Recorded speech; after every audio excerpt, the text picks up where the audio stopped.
Hey guys, and welcome. We are making a sweet and sour pork today, and it's the easy peasy version.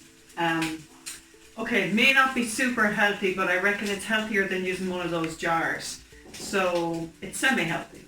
Anyway, come on over here and I'll show you. I have already cooked off my pork pieces, and as you can see, like they're very dry now. I've cooked off all the moisture because I want the flavour to come out in the pork, and the only way to do that is to almost blacken it. Well, no, not black, brown it. You really want brown, and so I think that's fairly good there. I bought these pork pieces already cut up, but if you don't have that, you can just chop up some pork chops. And if you're keeping the fat on, just make sure you fry off really well until the fat is completely fried to brown, okay? So the next thing I'm going to add is my onion and my garlic.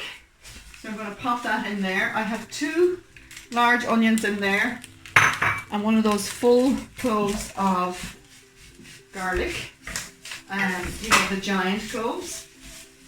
And sometimes at this point now I might need to add a tiny bit of moisture because it's starting to smoke a little bit. So I'm just going to add a little drop of pineapple juice because we're going to add a tin of pineapple to this as well. And that will give it a nice sweet flavour. So you just continue to see how high a ratio of onions I have there, and I've cut them kind of so that they split into nice long thin pieces. Okay, so I'll continue to fry this off for another few minutes. And while that's frying there, I just wanted to show you the size of the vegetables, the way I've cut them. I've cut them into really thin slices. They're called julienne, really, really thin. I'm going to have to stop the camera now because this is really smoky in here, so we'll be back when we get some air. So guys, we have to turn the fan on, but if I have the fan on while I'm filming, you won't hear a thing I'm saying.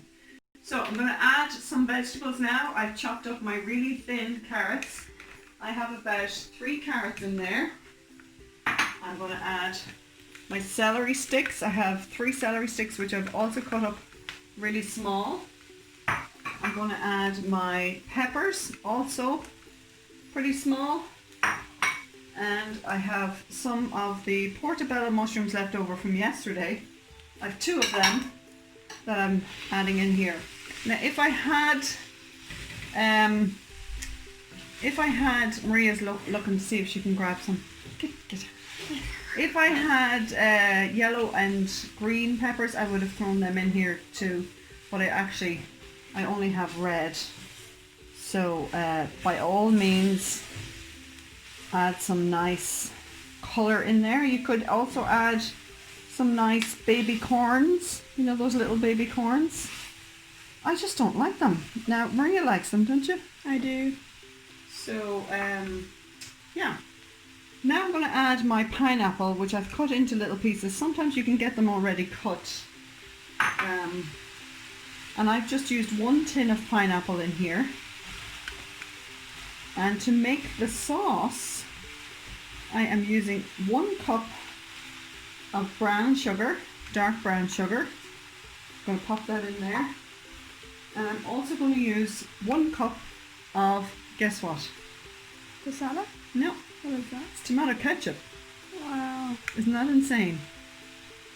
And that's what gives it a lovely tangy flavour.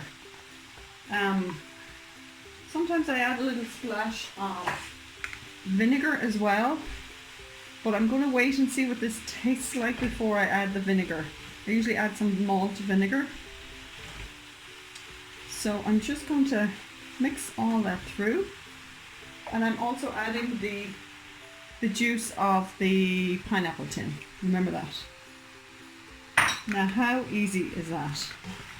That is such an easy, healthy-ish, apart from the cup of sugar, way to make a lovely sweet and sour sauce. I'm sure it's healthier than the takeaway version. Smells amazing. Doesn't it? So just turn the heat down, and I'm gonna take a little taste here. I'm gonna grab a spoon, and I'll be right back. Needs the vinegar. I don't know what I was thinking.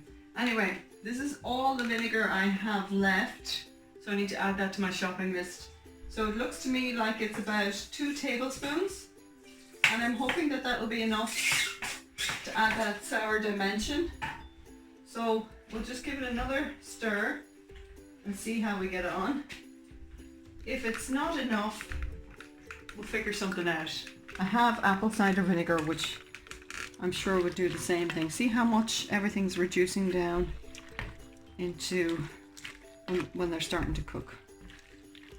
So let me dip my spoon in here and see what we think. Perfect. 2 tablespoons of vinegar. That's all it needs. And that's it, guys. Let it cook, not too much, but just until your vegetables are slightly soft.